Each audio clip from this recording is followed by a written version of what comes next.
اور دوست میرے ساتھی السلام علیکم. ٹھیک ٹھاک ہوں، بہتر ہوں. تھوڑی سی طبیعت پھر سے ناساز ہو گئی ہے ساتھیوں. ذرا سا دعا کی گزارش ہے، اللہ آسانی کا معاملہ کرے. ابھی ایک جاوید اختر میں یا سماعیل ندوی میں ایک ڈیبیٹ ہوا. ڈیبیٹ میں یہ تھا کہ خدا ہے کہ نہیں، خدا کا وجود ہے یا دنیا جنرل اپنے اسکالر سے چلتی ہے.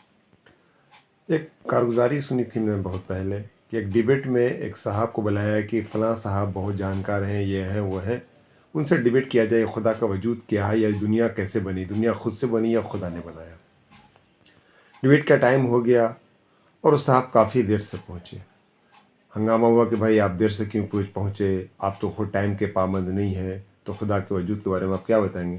بولے کیا کہوں، جس ندی کی طرف سے مجھے آنا تھا اس میں ایک بیگ سے بہت زیادہ باڑھ آ گیا. اب آنے کا کوئی اپائے نہیں تھا، کوئی شکل نہیں تھا. میں ندی کے کنارے بیٹھا تھا، ایک بیگ دیکھا کہ ایک بہت بڑا پیڑ ندی میں گرا، اور پھر دھیرے دھیرے دھیرے اس میں کاریگری ہونے لگی. پھر پٹرا بنا وہ، اور پھر اس میں سے ایک جہاز بنا، اور ایسے ہوا اور ویسے ہوا. پھر اس میں سے آواز آئی کہ آپ اس ناؤ میں بیٹھ جائیں.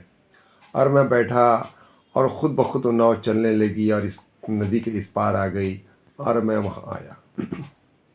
تو لوگوں نے کہا کہ بھائی ایسا کیسے ہوگا، پیڑ گرے گا اور پیڑ کے اندر سے ڈیزائن بنے گی اور پیڑ میں سے شیپ بنے گا، ناؤ بنے گا، اس میں آدمی رہے گا اور وہ آواز دے گا اور وہ آپ کو ندی کے پار کرائے گا، پھر آپ یہاں آئیں گے. تو کہا وہی تو میں سمجھانا چاہ رہا ہوں. ایک پیڑ خود سے نہیں بن سکتا ہے. اس دنیا کا وجود جس کے اندر سورج ہے، چاند ہے، ستارے ہیں، گلیکسی ہے، بلیک ہول ہے، زمین ہے، اس کے اندر اناج ہے، ندی ہے، نالے ہیں، سمندر ہیں، بڑے بڑے پرندے ہیں، بڑے بڑے جانور ہیں، اور زمین سے گلے اگ رہے ہیں. کہیں گیہوں اگ رہا ہے، وہیں سے دوبارہ چاول نکل رہا، وہیں سے دوبارہ چنا نکل رہا، وہیں سے دوبارہ اور کچھ نکل رہا. کہیں آم ہے، کہیں امرود ہے، کہیں لیچی ہے، کہیں دنیا کو اس طرح سے سجا کر سنوار کر ہمارے سامنے، ہمارے آرام کے لیے، ہمارے آرائش کے لیے.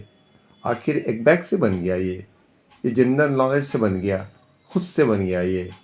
تو ایسا نہیں. اس کائنات کو بنانے والا وہ رب کریم ہے، جو الحمدللہ رب العالمین کہا کہ اپنی پہچان کرائی اس نے.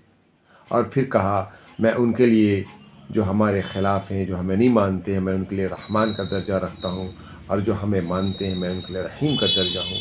اور مالک یوم الدین، میں اس پوری کائنات کا اور قیامت کے دن کا مالک ہوں.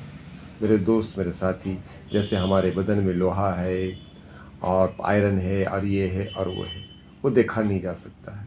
اس کے لیے ٹیلیسکوپ چاہیے، اس کے لیے بڑی دوربین چاہیے. سورج کو ہم اپنی ننگی آنکھوں سے نہیں دیکھ سکتے ہیں، اس کے لیے ایکس رے لینا ہوگا اور اس کے لیے کوئی کالا چشمہ لینا ہوگا. ہم اللہ کی ذات سبحانہ و تعالیٰ کو کیسے دیکھ سکتے ہیں؟ اس کے لیے وہ ظرف چاہیے، وہ کلیہ چاہیے، وہ دل چاہیے، جو دل موسیٰ علیہ السلام کے پاس نہ تھا، جو دل حضرت محمد صلی اللہ علیہ وسلم کے پاس تھا، جو آنکھیں حضرت محمد صلی اللہ علیہ وسلم کے پاس تھیں. موسیٰ علیہ السلام پہاڑ کا دیدار نہیں کر سکے، اور اللہ نے اپنے حبیب کو ایک رات میں اپنے پاس بلا کر یہ سارا معاملہ کرا دیا. تو میرے دوست، اللہ کی ذات ہے، کل بھی تھی، آج بھی ہے، اور ہمیشہ ہمیش کی رہے گی. کل من علیہ فان. یہ دنیا ایک دن ختم ہو جائے گی، اس دنیا کا وجود ختم ہو جائے گا. یہ سورج باقی نہ رہے گا، نہ چاند باقی رہے گا، نہ آسمان، نہ کہکشاں باقی رہیں گے. کل من علیہ فان ویبقى وجہ ربک ذو الجلال والاکرام. باقی تو صرف اللہ کی ذات رہے گی، اللہ سبحانہ و تعالیٰ رہیں گے، یہ کائنات رہے گی. میرے دوست، اللہ کی ذات کو جانو، اللہ کی ذات کو پہچانو، اور اپنے گناہوں سے توبہ کرو، اپنے خطاؤں سے توبہ کرو، اپنی کوتاہیوں سے توبہ کرو، اور اللہ سے کہو کہ اللہ جو ہماری کمی کوتاہی ہے اس کو تو نیکی میں بدل کے ہمیں اپنا محبوب ترین بندہ بنا لے.